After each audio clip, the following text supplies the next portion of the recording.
Praise the Lord, Church. Today's Bible meditation is taken from 2 Samuel chapters 13 through 16 and Acts chapter 3.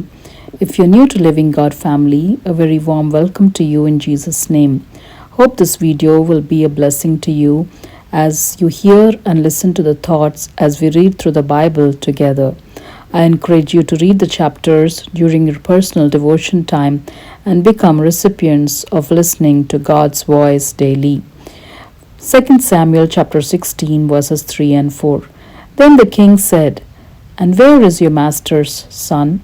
And Ziba said to the king, "Indeed, he is staying in Jerusalem, for he said, 'Today the house of Israel will restore the kingdom of my father to me.'" So the king said to Ziba, "Here all that belongs to Mephibosheth is yours." And Ziba said, "I humbly bow before you, that I may find favor in your sight, my lord, O king." God the Almighty takes care of the lame, maimed, physically challenged, and the vulnerable.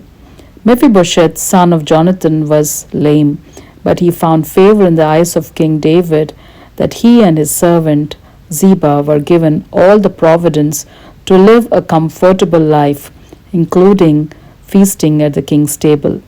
In the New Testament, Peter and John went to the synagogue and in the name of Jesus claimed healing for the lame man, and all witnessed him rising up to his feet, made completely whole. Today, if we have Jesus in our lives, no matter of our crippled state and challenges, we can rise up victorious as we believe, profess, proclaim the name of Jesus. As we read in Acts chapter 3 verses 5 through 10.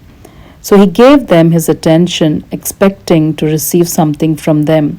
Then Peter said, "Silver and gold I do not have, but what I do have I give you. In the name of Jesus Christ of Nazareth, rise up and walk." And he took up the right hand and lifted him up, and immediately his feet and ankle bones received strength. So he, leaping up, stood and walked and entered the temple with them, walking, leaping, and praising God.